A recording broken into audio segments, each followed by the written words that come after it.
When I married Andrew, he was working for my father, which is how we first crossed paths. After our wedding, we decided I would stay home so I could pursue my hobbies, sewing and knitting being the ones I cherished most. I loved making scarves and gloves for him each winter. Over time, my skills improved, and he proudly started comparing my handmade pieces to store-bought ones. His encouragement fueled my passion, and I dreamed of sharing this love for crafting with our future child, a thought that always brought a smile to our faces. We've been married for 6 years now. Although we haven't had children, our life together has been fulfilling. Despite his demanding job, Andrew always made an effort to spend time with me when he could, and that meant everything. Still, there were times when his work made me feel more like an afterthought than a partner.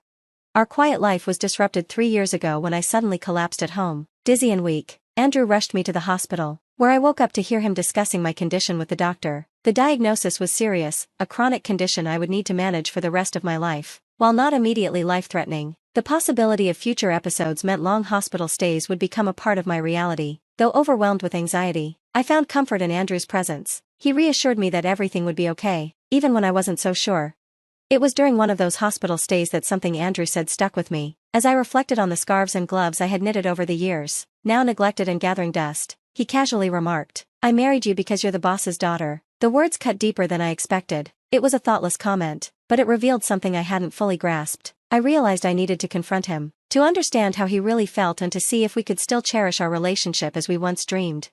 Despite Andrew's assurances during my hospital stay, his comforting words didn't fully ease my worries. He promised he would visit whenever he could, holding my hand and offering me reassurance that I would get through this. For a while, he kept that promise, visiting almost daily. He would sit by my side, bring my favorite sewing tools, and we would spend hours stitching together, our conversation filling the silence. Those moments were a welcome escape from the monotony of hospital life.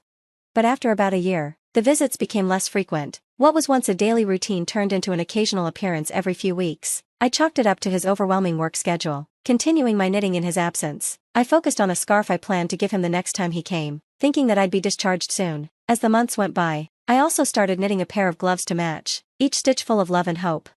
The day he finally returned, I was eager to present him with the gloves, but when I handed them to him, the response was not what I had hoped for. "Are you still making these? It's annoying," he said flatly, pushing the scarf I had made, perfectly untouched, back into my hands, along with divorce papers. His words were sharper than anything I had ever felt. He explained that he could no longer care for me and that it was time for us to part ways. The divorce papers were signed, and just like that, our journey together was over. I had suspected something was wrong when his visits became less frequent, but the reality of it hit me like a wave. I had convinced myself it was all due to work, that the Andrew I married, the kind and caring man, would never abandon me. But when the visits stopped without explanation, I knew something was deeply wrong. When I asked him, calmly, why he wanted a divorce, it wasn't out of desperation. I had come to terms with the fact that I might have become a burden to him. If he truly wanted this, I was ready to let go. It was painful, but I understood that the life we had once dreamed of sharing was no longer possible. As Andrew's visits grew more infrequent, I couldn't ignore the growing realization that the partnership he had once promised me had slipped into something unrecognizable. Finally, I found the courage to confront him, to ask why everything had changed so drastically. His answer came swiftly and with a biting cruelty. "Isn't it obvious? Ever since I married you, it's been one problem after another. I'm so tired of those scarves and gloves you make every year. Honestly, I only married you because your dad was my boss." He laughed, but it was a harsh, bitter sound, like a slap to my face. His words laid bare a resentment I hadn't known existed, a disdain for the very things I cherished in our life together, things he had once seemed to appreciate.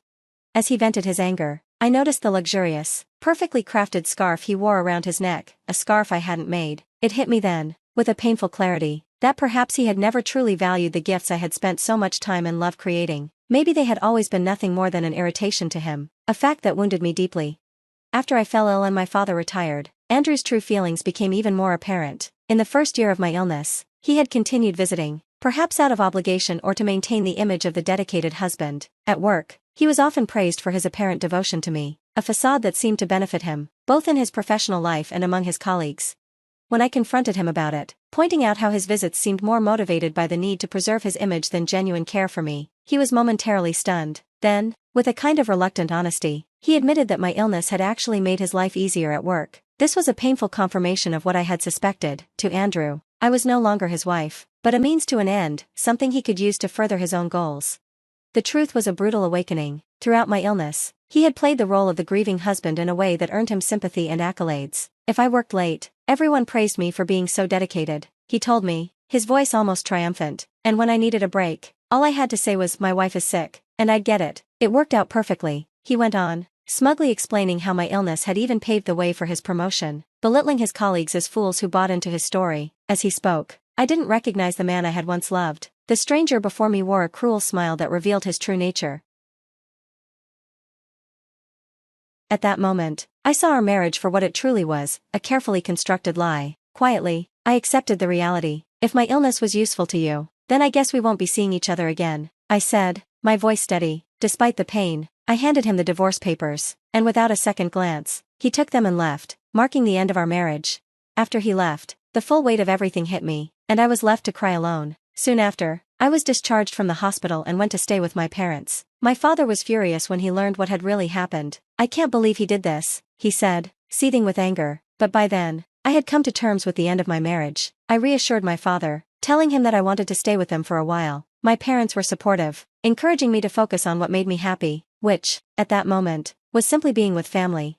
Before moving back for good, I decided to visit our old house one last time. When we arrived, I discovered that the front door lock was broken. We rang the doorbell and were greeted by a stranger who informed us that he had bought the house a few months ago and was now living there with his family. My parents were outraged, but by that point, I had already moved on. The house, just like my marriage, was no longer mine.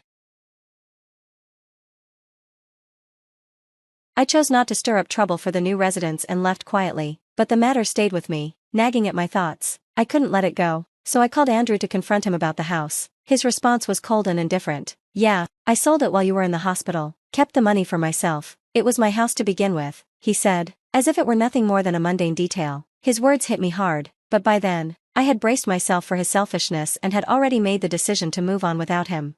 His casual tone as he mentioned selling our house only deepened my sense of disillusionment. It was a shock to learn that he had sold the house nearly a year ago, around the time when his visits and concern for me had started to fade. The fact that he made such a major decision without consulting me, especially when we were still legally married and hadn't even finalized the division of assets, was both staggering and infuriating. Though the divorce papers were signed, we had planned to meet the following week to discuss the final details. Andrew, however, had preemptively acted on his own, another betrayal I hadn't expected. When I confronted him over the phone, trying to stay composed, I told him, "You didn't understand anything." His response was confused, as if he had no idea what I was talking about. "What do you mean?" he asked, but I wasn't about to explain it over the phone. "I'll explain next week," I replied and hung up. I turned to my parents, who could see the toll this situation was taking on me. I managed to smile and asked my father for a favor. I laid out my plans, asking for his help to prepare everything we would need for the meeting. "I've already taken care of everything," my father said, offering me a reassuring smile, though I could sense the worry behind it. "We don't have much time before the meeting, but we'll manage." As my father, he likely felt a mix of guilt for introducing me to Andrew and anger at his actions, but his determination to support me was palpable, and I was grateful for that.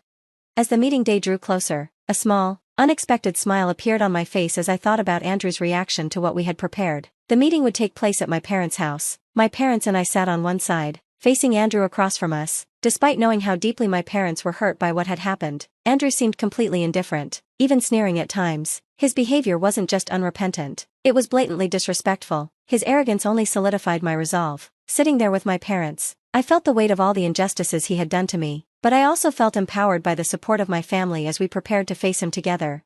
As the meeting progressed, I maintained my composure, calmly assuring Andrew, "I don't plan to ask for too much." He tried to appear generous, claiming that the money from the house sale would be enough. This statement visibly angered my father, but I placed a gentle hand on his, signaling for him to stay calm. We had the upper hand, and there was no need to escalate things further.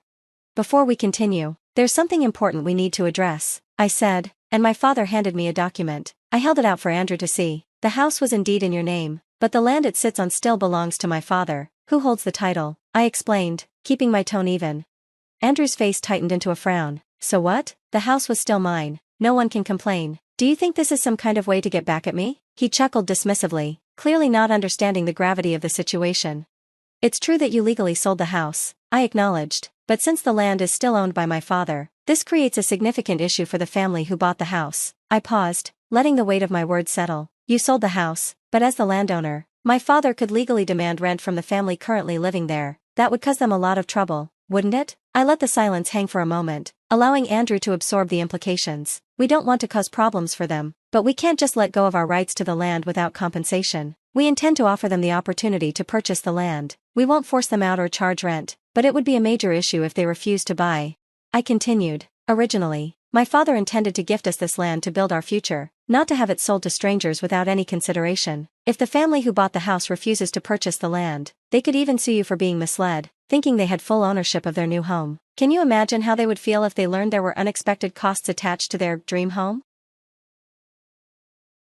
We decided to visit the family who had purchased the house to explain the situation and find a fair resolution. This approach not only safeguarded my family's interests but also showed consideration for the unwitting buyers, aiming to avoid further complications or distress. When we explained the circumstances to the new homeowners, they were surprisingly understanding but firm in their stance. They knew that any legal issues stemming from the sale would fall on the seller, Andrew, and even hinted at the possibility of suing him if we couldn't reach a satisfactory agreement.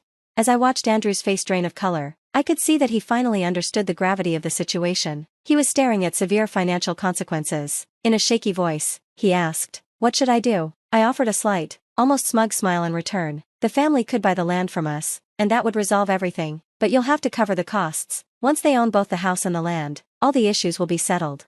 I continued, explaining the complications in more detail. They didn't realize the full value of the land when they bought the house, so they might seek compensation from you. It's their decision. And the land itself is in a prime location. It could actually be worth more than the house. Even if you liquidated all your assets, you might not have enough to cover the cost. Alternatively, you could buy back the house and pay for the land, plus a relocation fee for the family. You'd get the house and land back, but after paying the family to relocate, any potential profit would be slim at best. I paused, allowing the weight of the situation to sink in before continuing. And as for alimony, your actions have caused me considerable emotional distress. I intend to pursue compensation for that. You've used me as a pawn in your career, and now that I can see everything for what it truly was, I'm disgusted by it. I plan to seek damages for the emotional harm you've caused me. While the case may not be easy to prove, it's important to address it, especially considering your current predicament. My father, though retired, added his own voice to the conversation, his tone unwavering. I still have plenty of connections from my career. I've spoken to former colleagues who share your opinions and know exactly what you've done. Andrew, you're being talked about behind your back. Everyone's looking down on you, he said with a grim smile, making it clear that Andrew's reputation was slipping. The realization seemed to hit Andrew hard, and for the first time, he looked genuinely unsettled. The status he had carefully built at work, using me as a stepping stone, was now crumbling. Sitting confidently across from him, I clasped my hands together, my smile wide and unrecognizable to him, one he hadn't seen from me in years, especially since our separation. "Now, let's talk about the next steps," I said, my voice calm and steady. Andrew, overwhelmed by the mounting pressure, let out a strained laugh, his eyes filling with tears. As the negotiations continued, it was clear that the advantage was mine. He agreed to pay alimony and compensate for the land on which our house had stood. We later explained this arrangement to the family who bought the house, ensuring they were treated fairly and understood the new terms. In the end, the outcome was favorable for everyone except Andrew. His reputation continued to deteriorate as the rumors my father had subtly spread throughout his company gained momentum, stripping away his status and quashing any hopes of a promotion. Eventually, the pressure became too much, and Andrew resigned from his position. My father later shared this news with me, his satisfaction evident. It was hard not to see it as karma. Andrew's ill-gotten gains, built on exploitation and deceit, had crumbled under the weight of his actions. Now, back at my parents' home, I've found solace and a new sense of purpose. I've started teaching sewing classes, which, though modestly attended by local women and children, have brought me immense joy and fulfillment. I never imagined that teaching this simple craft would bring such peace to my life, but it has. Despite not having children of my own, a dream I once shared with Andrew, I've discovered a new way to share my skills and passion with others. This journey has taught me the resilience of the human spirit and shown me that even without the future I once envisioned, life can still be rich and full of meaning.